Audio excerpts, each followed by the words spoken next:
Hi everybody, this is part 3 of gang stalking and my experience. I was going to go back onto what I was talking about. I was in Huntington Beach with a buddy named, well, his name's Chris, I won't give out his last name. We had a group of teenagers or young adults follow me and literally talk about horrible stuff that happened in my past, and they laughed about it. And he even looked back and was like, what the hell? And I was like, dude, this is like stuff I just like sent my father an email about stuff about my past. And it's really messed up. So they'll do. My point is the people that I hung out with, the people that I thought were my friends at the time, were even like, and I know it sounds crazy, but they were federal informants. These people were like how it.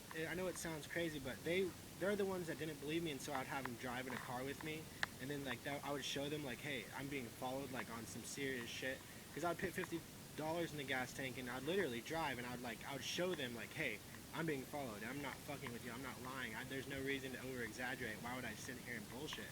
Because it's to the point where you would have 100 cars passing you in in an area that's not busy, and it's like it's not even that. It's the point where it's like I've been boxed in on the freeway before, and like they've controlled where I went, like just crazy stuff. Like it's like it was the people that I hung out with. Like it's just it's insane to think of how like I mean, it was my neighbors, the people who sold weed. I mean, like, it was just crazy. And remember, always the feds, they'll always have more drugs and weed than you do.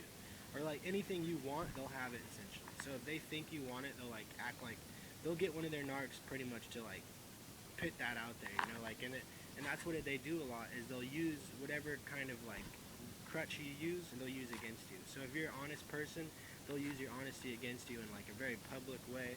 Um,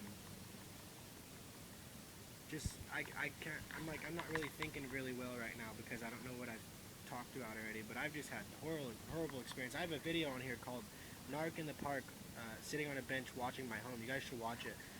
The guy's a federal agent. I don't give a fuck what anybody says. I don't care if it's your fucking dad. The guy's an agent. Then nobody's gonna make. He was videotaping my house through a backpack and a camera, and he was sitting there asking. He literally, when I turned off my camera, he was like, Daniel. He was like, I think you're gonna kill people. He's like, word, and he goes, oh no, I'm watching you because I'm worried you're gonna hurt somebody. And I said, are you serious? And I was like, so you're harassing me? And he's like, can you please leave me alone? And I was like, so you want me to leave you? Oh, you don't want to be harassed, right? And I had the first part of this on video because I knew it was an art. Jesus Christ used to literally show me in NC books. If that's what you're seeing now, is Jesus Christ is literally showing you who these people are. It's because it's the truth, and you're not delusional, man. There's no way in hell. So, you know, these people have no power over you. I've literally talked to these people in their face, walked up to them, talked to them, and I can tell they want to put a bullet in my head.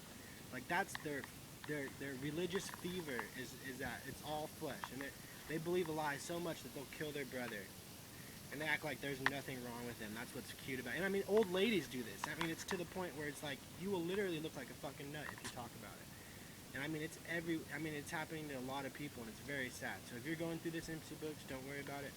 You know, keep your faith. I don't know what to say, man, because it's just shitty. I don't worry about it anymore. I notice things sometimes, but I don't let it bother me. It's like, you gotta understand, we're witness protection program. That's because you're a witness, NC Brooks. And so when you're a witness and you know the truth, they're gonna want to protect you, right? And you might think that as like a negative, but trust me, it's positive.